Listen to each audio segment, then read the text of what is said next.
Hey guys, welcome back to the channel. So in today's video, we're gonna go over this DIY budget-friendly pressure washer setup that I'm gonna be setting up on the wall back here.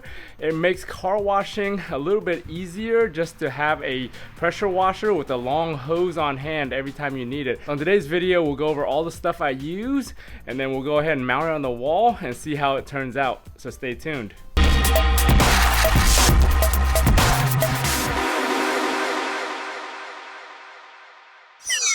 So the main thing on here, I picked up this $100 kit right here on Best Buy recently. This is a 1900 PSI 1.2 GPM pressure washer. It's a very basic pressure washer. It's nothing like those active 2.0s and some of these other $300 or $400 machines that a lot of guys with these setups use. I decided to go budget friendly just because I didn't want to overinvest on something that I'm not really going to use other than washing my cars. I've got a gas one and another electric portable one that I use around the house, so this one is definitely going to be just permanent for the garage to wash cars with, so I don't need that much as far as GPM goes. The PSI at 1900 will be perfect for what I need for the cars.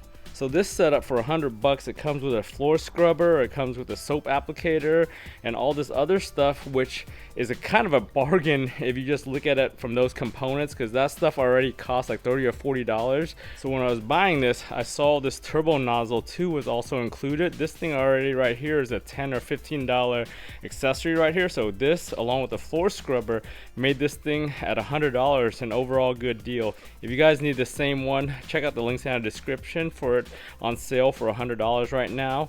Hopefully it stays that way with all the rising costs on stuff.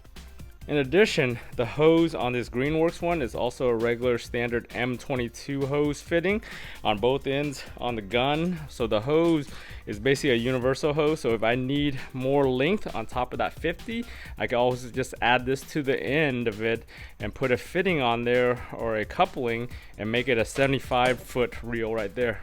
For the overall pressure gun, I know that thing comes with one, and I just don't like those ones that come with this. They're not that great, so I ended up using this one right here. I got this a long time ago.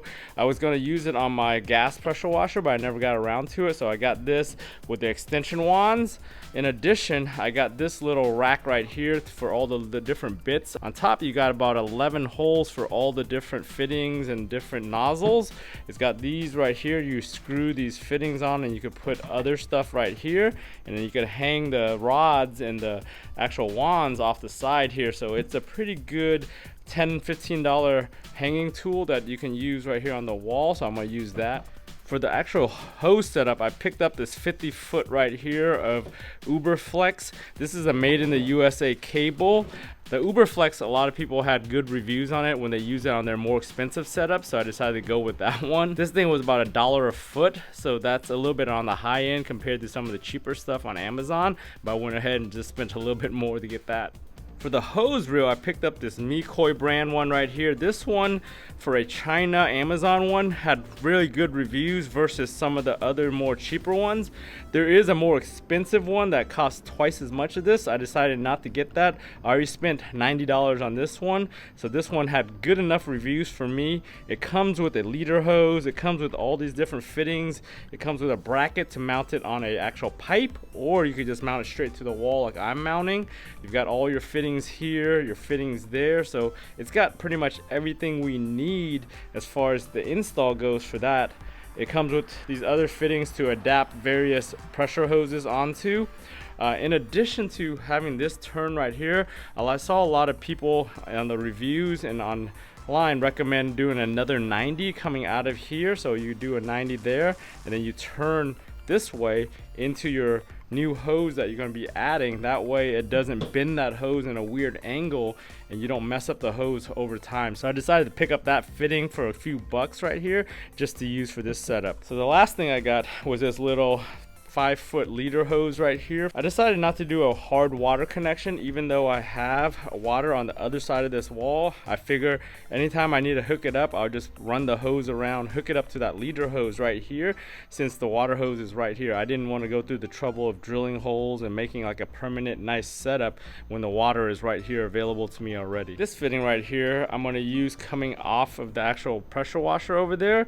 What it is this a 90 that turns it straight down, and then I can connect it straight to this hose and then strap this hose to the wall just to have it permanently installed. I just go ahead and spin it in on this side from the longer hose in the garden into here just to feed it water. A lot of the other setups you see online, they do have like an aluminum shelf and everything where they mount the actual pressure cleaner.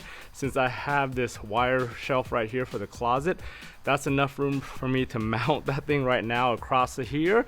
I've got my power source right here, which is perfect to plug up the power to that, and then I have this little space over here where I can put the reel and do all the hose and the plumbing. One of the things I'm not doing on this project is putting in that DI water setup. A lot of guys that do serious car washing and detailing, they'll get that deionized water setup below here. That's like $300 or $400 system.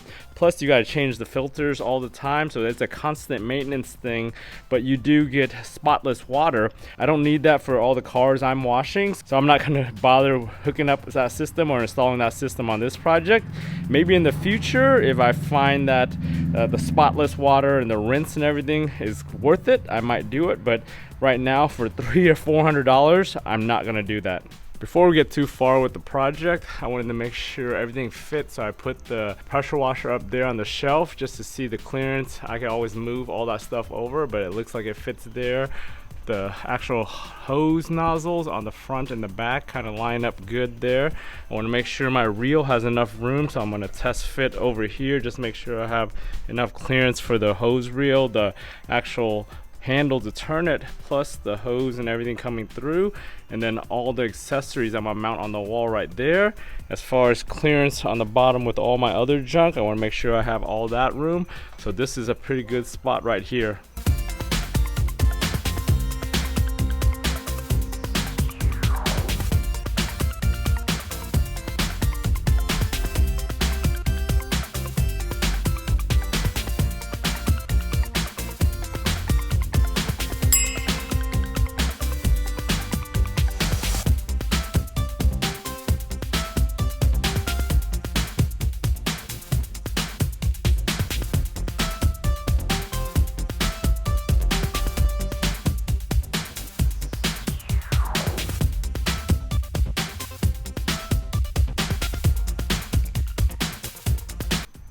Alright, we were able to get it mounted.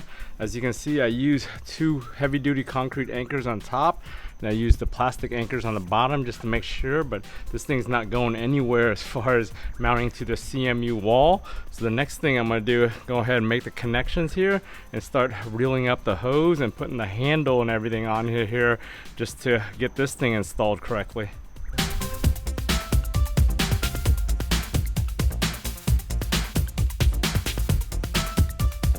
So the next thing we need to do is make all these connections right here for the elbows, and then this fitting for the hose.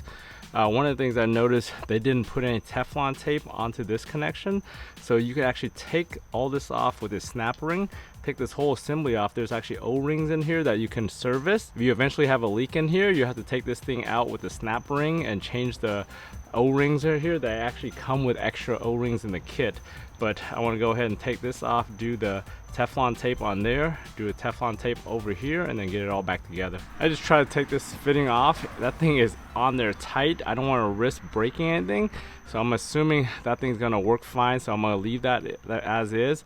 I'll go ahead and put in the other elbows on here and then connect the actual hose and reel it up.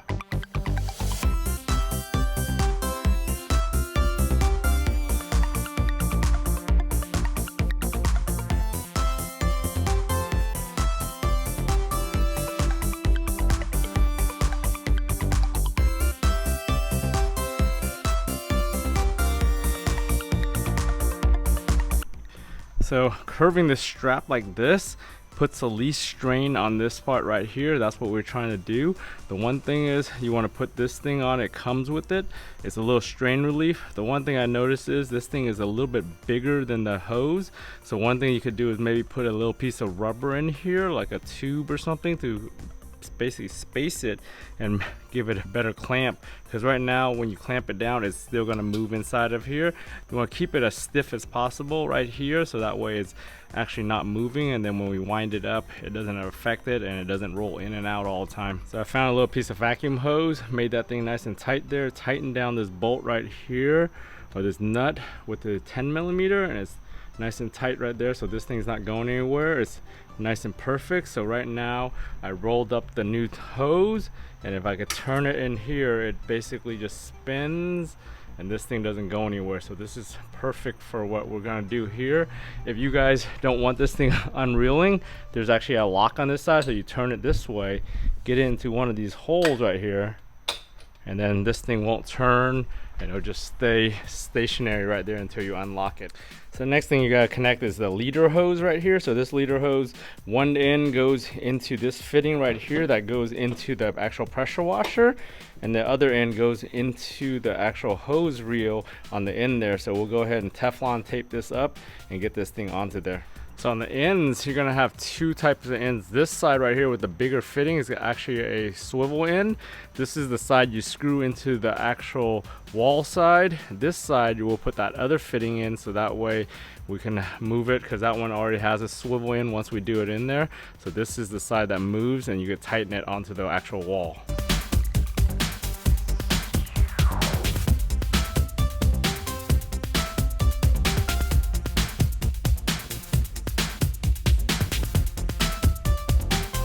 So I went ahead and connected everything up right here. This is the way the leader hose comes over here. I might end up doing like a strap right here just to keep it against the wall nice and clean.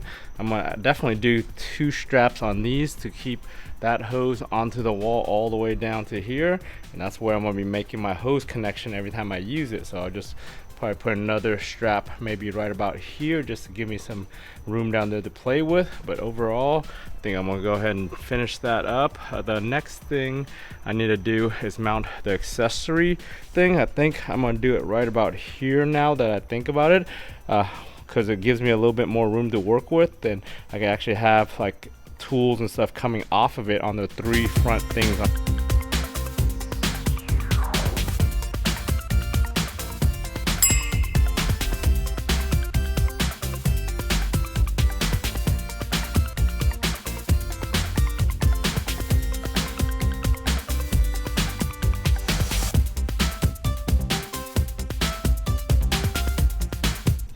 Alright, got everything bolted up, strapped in, so pretty much got the whole setup all set up in here in this corner right next to my garage. I'm gonna go ahead and connect the water connection now and test the spray and test the actual pressure and see if there's any leaks or anything.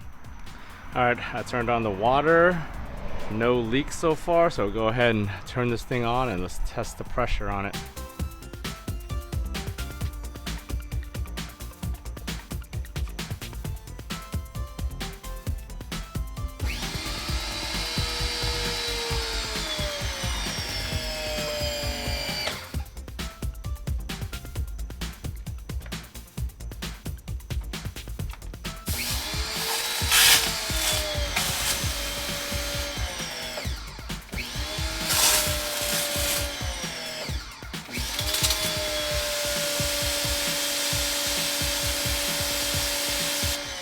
Looks like I've got a little bit of leak right here on this fitting, so I'm gonna go ahead and fix the Teflon on that one. It looks like that fitting's fine.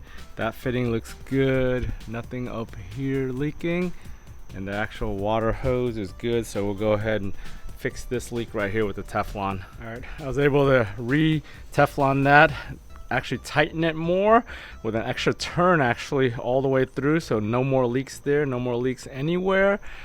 Everything else is pretty good as far as the connections go. All the hoses are good, so pretty much done with this setup. So now I'm excited to actually use this when I wash cars and stuff now. So Nice simple setup. This machine, we'll see how long it lasts. If we end up killing this thing, I might end up getting a better one like the active stuff, but I'll hold off on investing in that until I need to. Hey guys, thanks for joining me all the way to the end of this video on doing this DIY kind of budget pressure cleaner setup. If you found this video useful, give it a thumbs up. If you need any of the products that I used on here, check out the links down in the description. I'll link all the products I use. Most of it's from Amazon. If you found this video useful, give it a thumbs up. If you haven't subscribed to your channel, go ahead and subscribe to your channel. Turn on bell notifications to get notified every time I upload a video. For all these different DIY projects, whether it's in the garage, on the cars, on the house, if I can do it, you guys can do it. I want to thank you for watching, and I'll talk to you guys next time.